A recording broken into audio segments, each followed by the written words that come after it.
Kasaragod medical കോളേജിൽ MBBS കോഴ്സിന്റെ ഉദ്ഘാടനം ആരോഗ്യവകുപ്പ് മന്ത്രി വീണ ജോർജ് നിർവഹിച്ചു. എൻഡോസൾഫാൻ ദുരിതബാധിതർക്കായി സ്പെഷ്യാലിറ്റി സെന്റർ തുടങ്ങുമെന്ന് മന്ത്രി അറിയിച്ചു.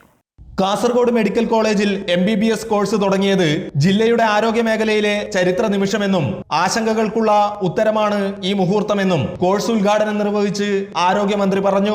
ഉക്കിനടുക്കയിലെ സർക്കാർ മെഡിക്കൽ കോളേജിൽ 4 മാസത്തിനകം ആശുപത്രി ആരംഭിക്കുമെന്നും എൻഡോസൾഫാൻ ദുരിതബാധിതർക്ക് വേണ്ടി മെഡിക്കൽ കോളേജിൽ മികച്ച സ്പെഷ്യാലിറ്റി സെന്റർ തുടങ്ങുമെന്നും മന്ത്രി വീണ ജോർജ് പറഞ്ഞു.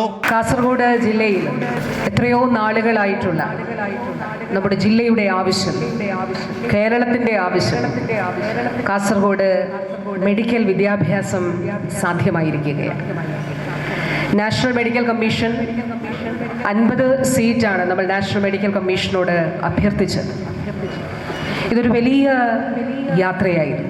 മെഡിക്കൽ കോളേജിൽ ഫിസിയോതെറാപ്പി, ഒക്യുപേഷണൽ തെറാപ്പി സൗകര്യങ്ങൾ ഒരുക്കും. 273 അധ്യാപക അനധ്യാപക തസ്തികകൾ സൃഷ്ടിച്ചു. നിലവിൽ കിഫ്ബിയിൽ നിന്ന് മെഡിക്കൽ കോളേജിനായി 160 കോടി രൂപ അനുവദിച്ചിട്ടുണ്ട്. അമൃത ന്യൂസ്, കാസർഗോഡ്.